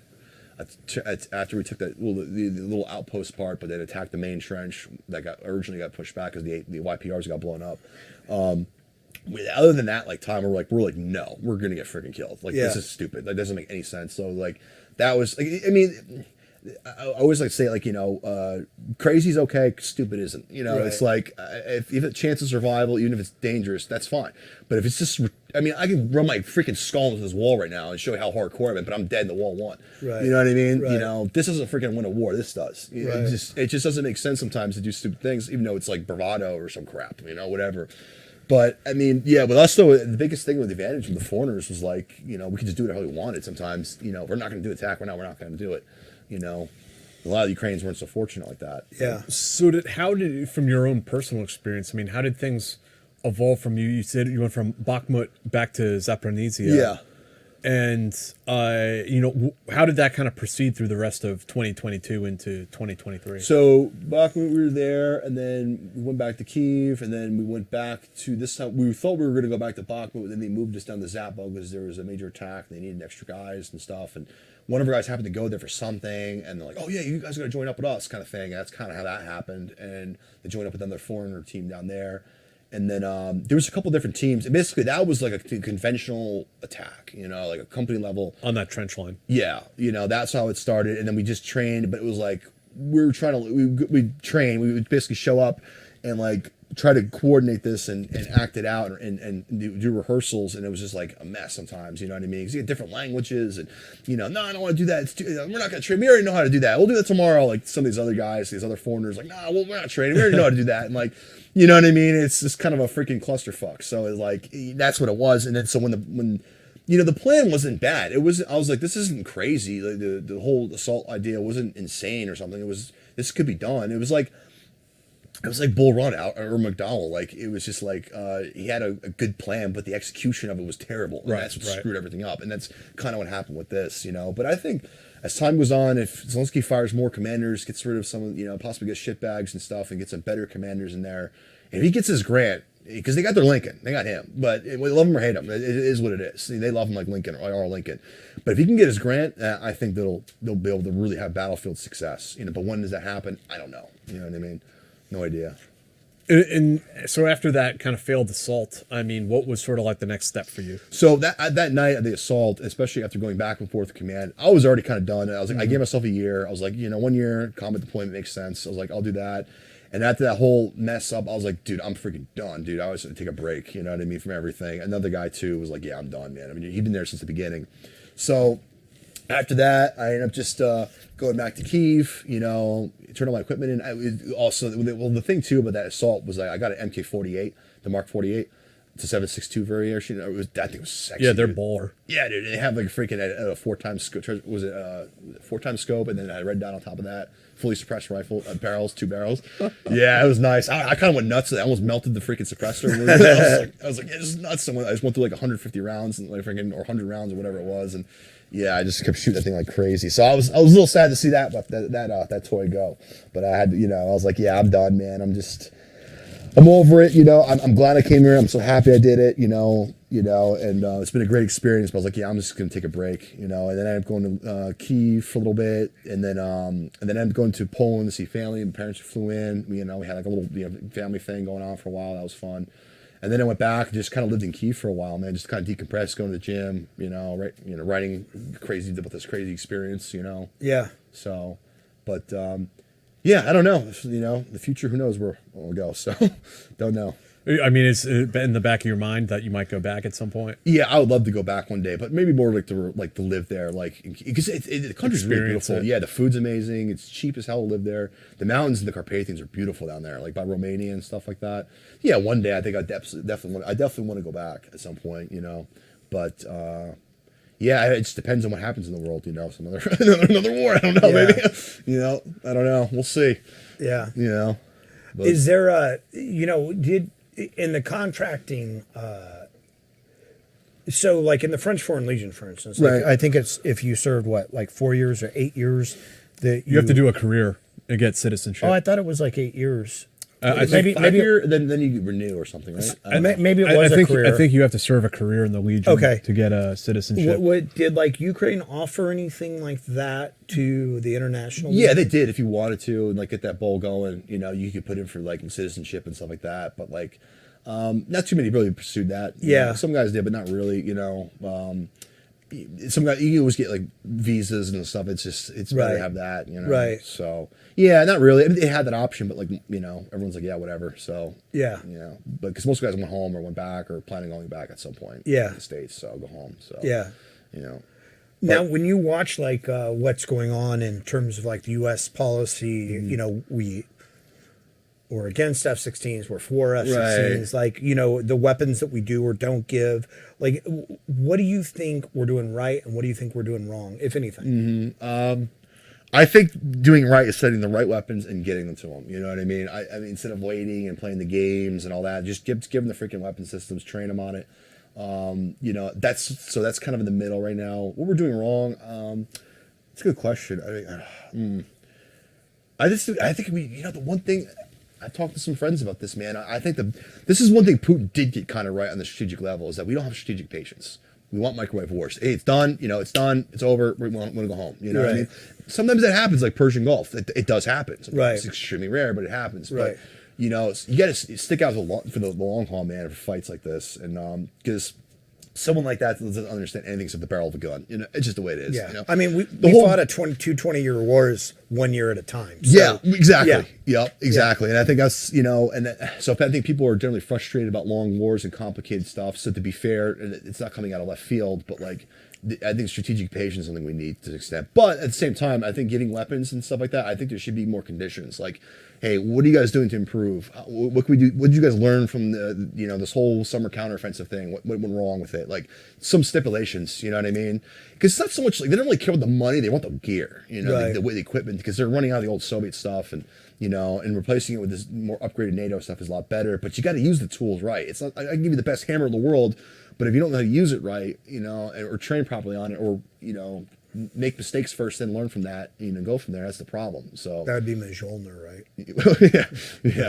Sorry, but yeah, it's interesting. How was the U.S. like military leadership? Were they involved at all in terms of attempting to guide Ukrainian military leadership? Like, are there any sort of lessons? I mean, anything on that level, that like command staff level, I have no idea. Okay. I never dealt with that personally. You know, I wasn't like a staff officer or nothing like that. As far as like real like 4-star stuff, like I had no clue. You know? I'm sure they're working together and trying to help them and learn from each other, kind of thing. And if there is anything going on, you know, but I never really dealt with that personally. But I'm trying to think. Yeah, what was I gonna say? Yeah, I was gonna say something. I freaking forgot. But yeah, I don't know. We didn't really do that too much on that level. I think it just really comes down to learning from your mistakes, man. Because the Russians, I said, they're getting a little sneakier and smarter in tactics. Like even trench stuff. Like I've heard stories of like they'll abandon. Let's say they get RD'd. Even if you coordinate your artillery at the exact right time, your tanks and everything you attack, they'll bail from that actual area. They'll put explosives in there. So you go in, all of a sudden there's mines in there you don't even know, or they just send everything they got pre-zeroed artillery and just blow the whole freaking area up once you're in there. Right. You know, so like, you know, they're definitely like smart. Like they're not idiots. You know what I mean? Well, some of them are idiots, but they're probably dead. But like, you know, they definitely learn from their mistakes. It seems like, and I think the Ukrainians will too. But they have the willpower, and you know, they're in this fight to the end. So.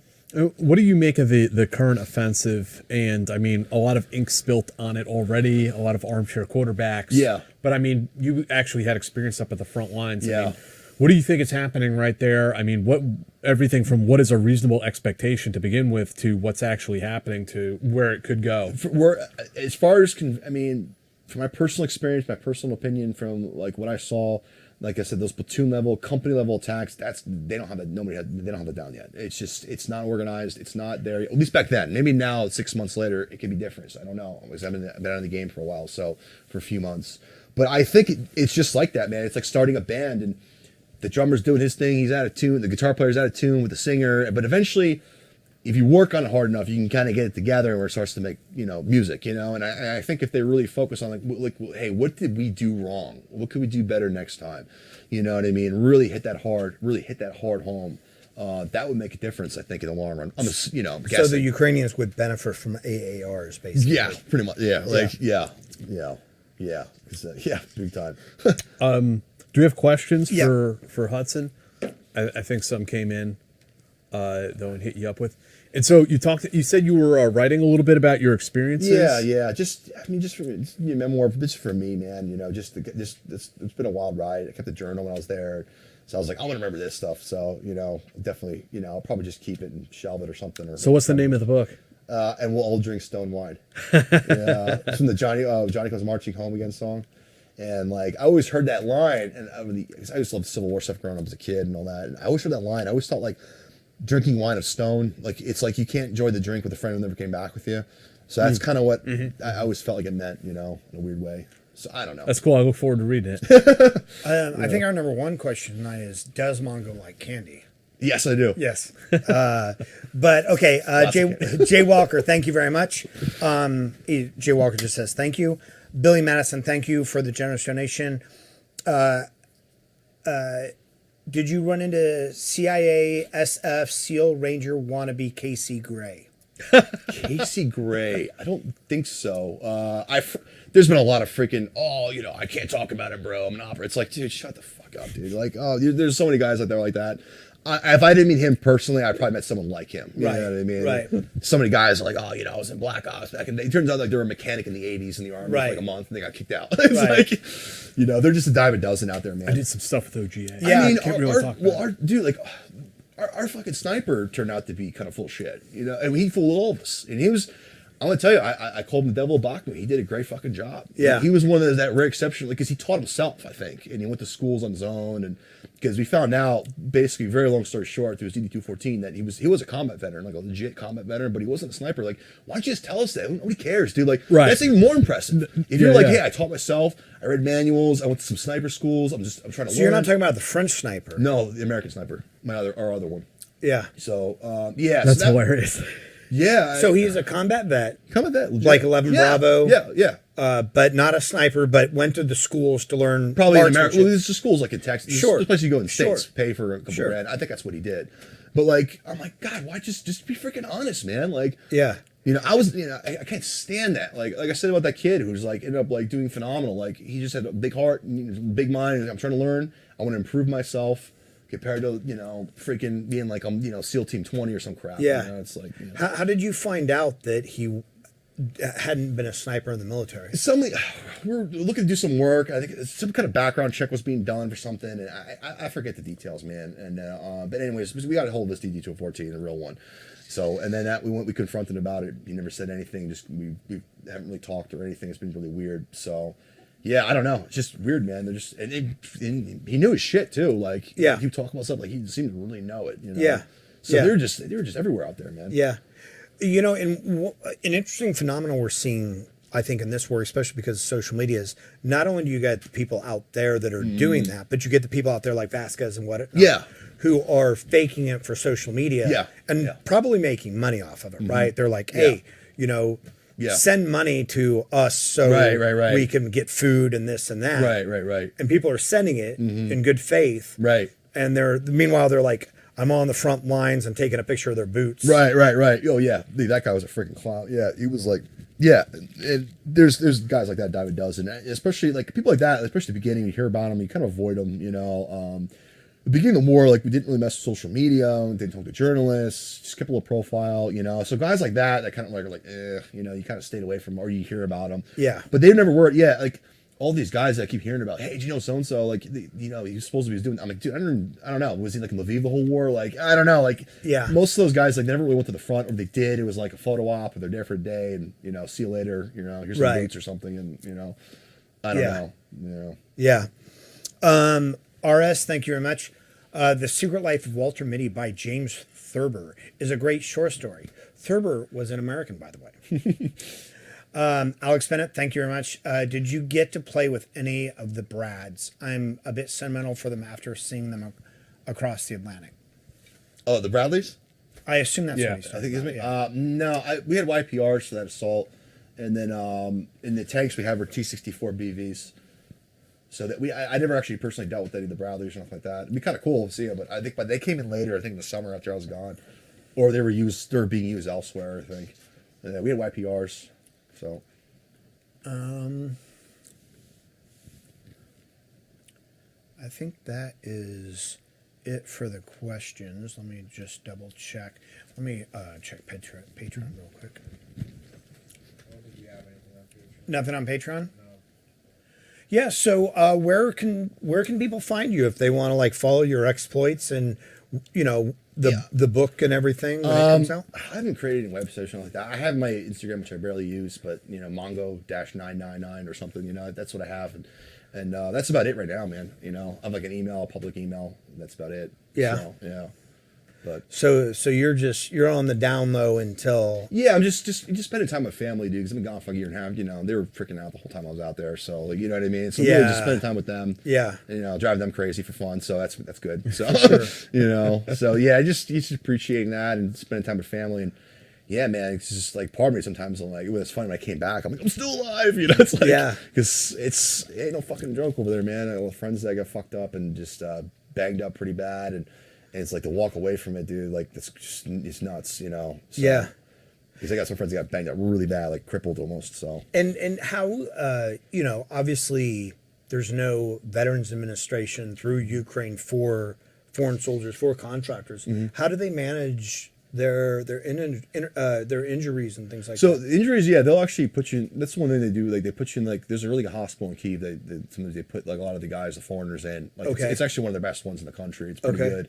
It's good for like simple stuff like, hey, if you got some shrapnel, some wounds, some minor stuff. But if you have anything like really crazy that needs to be done, like I had a buddy got really banged up really bad. He got shot. He got blown up from a freaking tank. It was like 2 kilometers away. They used him as indirect artillery, and they were assaulting a position. They were doing something, and then there was a heat round explode near him. It just went like hot knife through butter. Just went through his leg. Yeah. And so his leg was shattered and all that. So he needed like 20 surgeries, and so he ended up going to Poland. Actually, he's a prior veteran, so like because of like the VA or something, he ended up working something out. So he's actually on a NATO base, and he healed up, and he's fine now. He's better now. That's good. I mean, he's not day one better, but like he's Sure. better than what he was. Sure. So he can walk again. So, you know, yeah. Has there been any talk about Ukraine, you know, helping with disability, like post care? You know, if I know obviously there's something like there's some kind of veterans card you can get. I don't know. Again, anything like almost like their version of VA benefits. Maybe something. If you're in on contract, I think they'll take care of you. They will. They're not gonna like, oh yeah, screw you. You know, they're gonna. Back in the day, there was literally nothing for any of those guys, including Ukrainian military. Maybe, hopefully, that's changed since Yeah. 9 years ago. Yeah. At this point. Oh, night and day. I'm sure it's completely different. Yeah, Just yeah. This war started. I'm sure there was so many like a lot of like Doctors Without Borders and all those guys, and a lot of medical supplies came. We had so many medical supplies too. That's been great, and compared to which they probably didn't have when that started in 2014 and all that. You know.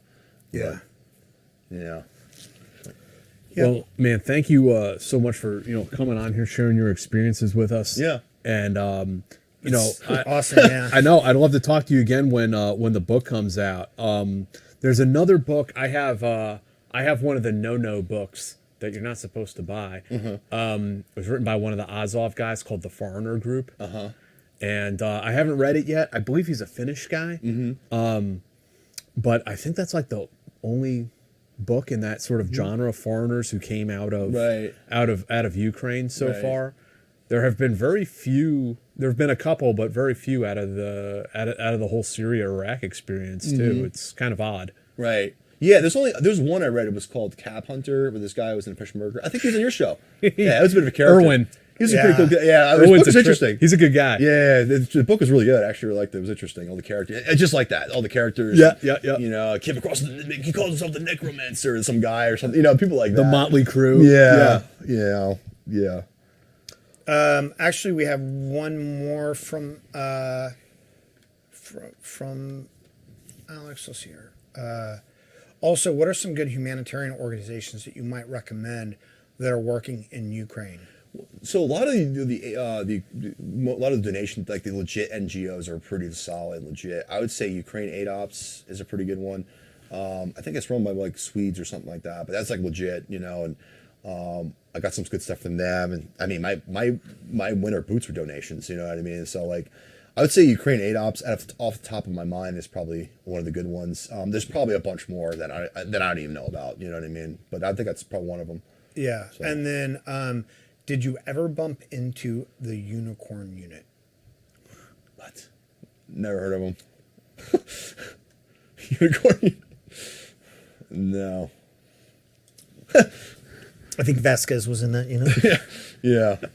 Jesus. So next week we're gonna have 275 Ranger Dan Blakely on. That's going to be on Monday, and then on Friday, David McCloskey, CIA analyst, author of Damascus Station and Moscow X, coming out next month. So we'll see you guys then. And I mean, Hudson, anything else that you want to throw out there? Not right now. Nothing. I mean, Okay, no. man. Yeah, it's great Yeah. coming here. So it was really cool talking. Yeah, dude. Thanks for joining Yes, us. Yeah, stay man. stay It's a lot stay of in fun. touch. We'll talk again when the book comes out. Oh, yeah, whatever, yeah. Like I said, I'm excited to read it and put it on this bookshelf. With all the others. Oh, you mean the bookshelf on this wall with the? With our 100,000 subscriber plaque that came in the mail today. Thank you, everybody. No big deal. Yeah, But yeah. Thank you. NBD. Gonna put it on eBay. See what happens. Yeah, thank you, everybody. Thank you, D, back there producing. Thank you. Making the magic happen. And we'll see all you guys on Monday. So take care out there.